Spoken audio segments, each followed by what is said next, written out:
જય ભારત, જય સંવિધાન દોસ્તો।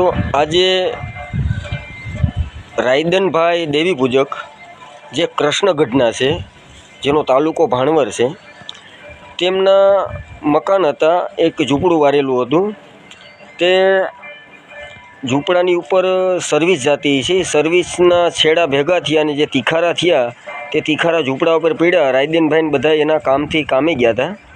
ત્યારે ઝૂંપડું સળગી ગયું। એની અંદરની જે કાંઈ સામગ્રી હતી, એના આધાર કાર્ડ, જે કાંઈ ડોક્યુમેન્ટ હતા એ બધા સળગી ગયા। જે કાંઈ ખાવા પીવાની સામગ્રી હતી એ બધી સળગી ગઈ અને જેના કપડાં લતા, જેના છોકરાઓના ભણતરના જે કાંઈ ચોપડા, દફતર, આ બધુંય સળગી ગયું। અને રાયદનભાઈ આજે જે કાંઈ આ તિખારા પડવામાં આવ્યા અને જે કાંઈ સળગી ગયું તેમાં રાયદનભાઈએ મનસુખભાઈ રાઠોડ, જે ગામ રામોદ, સામાજિક કાર્યકર, તેમનો કોન્ટેક કર્યો કે મનસુખભાઈ આજે મારે બધું સળગી ગયું અને મારે ખાવા દાણોય રહ્યો નથી। તો મનસુખભાઈ રાઠોડે આજે એને 2 મણ ઘઉં, જે કાંઈ ખાવાની સામગ્રી આવે, તેલ, ખાંડ, જે કાંઈ જમવાનું આવે તે પૂરું પાડ્યું અને 2100 રૂપિયા મનસુખભાઈએ એને આપ્યા।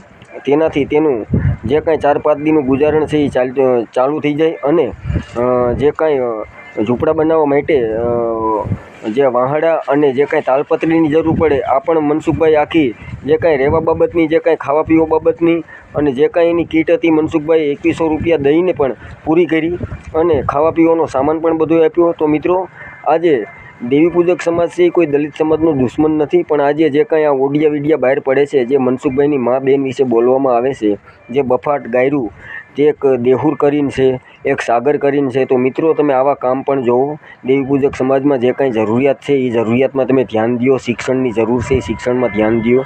દેવી પૂજક સમાજ અમારો કોઈ દુશ્મન નથી। દેવી પૂજક સમાજના અમે પણ કામ કરી છીએ। દેવી પૂજક સમાજની હારે અમે ઊભા રહી છીએ। એના જે કાંઈ તાલુકા પંચાયતના કામ હોય, જે કાંઈ એના તાલુકા પંચાયતથી માંડીને આપણે મામલતદાર કચેરીના જે કાંઈ કામ હોય એમાં અમે ભેગા હાલી છીએ, એનું કામ કરી છીએ। હું દેવી પૂજક સમાજ છે, આર્થિક રીતે અને નાનો સમાજ છે, અમે દલિત સમાજમાંથી આવી છીએ પણ એના બધાય કામ કરી છીએ। તો આજે મિત્રો આ વિડીયો તમે જોઈજો। હું પાછળ વિડીયો મૂકું છું કે જે ભાઈનું ઝૂંપડું સળગી ગયું હતું અને તે ભાઈ રાયદનભાઈ બહુ દુઃખી છે।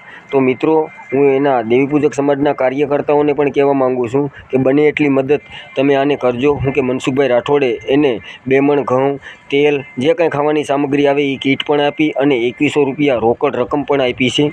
તો મિત્રો, હું આ વિડીયો પણ મૂકું છું, તમે વિડીયો જોઈજો। અને દેવી પૂજક સમાજ છે, કોઈ દલિત સમાજનો દુશ્મન નથી, પણ આમને સામને સમાજ ન આવી જાય એવા તમે શબ્દોનો ઉપચાર ન કરશો મિત્રો। હું કે કાયદામાં રહી અને તમારે જે કાંઈ ભાષણ કરવું હોય કાયદામાં રહીને કરો। હું કે તમે સોશિયલ મીડિયામાં હું અવારનવાર વિડીયો જોઉં છું કે માં બેન સામે ગાયરું જે બોલવામાં આવે છે, મિત્રો મારી તમને વિનંતી છે કે કાયદામાં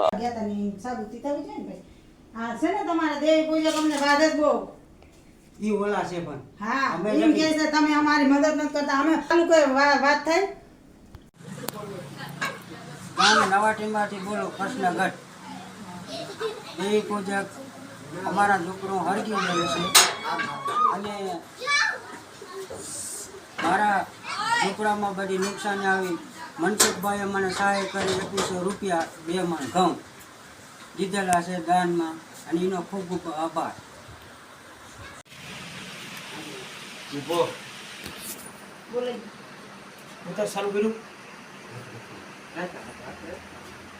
મનસુખભાઈ ગોવિંદભાઈ રાઠોડ, રામોદવારા, રાયદનભાઈ અર્જનભાઈને દાનમાં 2100 રૂપિયા આપ્યા છે। એના સાપરા ભરી ગયા પછી 2 મણ ઘઉં અને રોહિદાસ આશ્રમમાંથી અને 2 મણ ઘઉં, સૈણા અને ચોખા આપેલા છે। આ ભાઈને એ હંસાબેને આપ્યા છે। આ ભાઈએ કંઈ હતું નહીં, બધું ભરી ગયું હતું, કોઈએ સહાય કરી નથી અને મનસુખભાઈએ સહાય કરી છે રામોદવારાએ, એનો ખૂબ ખૂબ આભાર। જય ભીમ, જય ભીમ, જય ભીમ।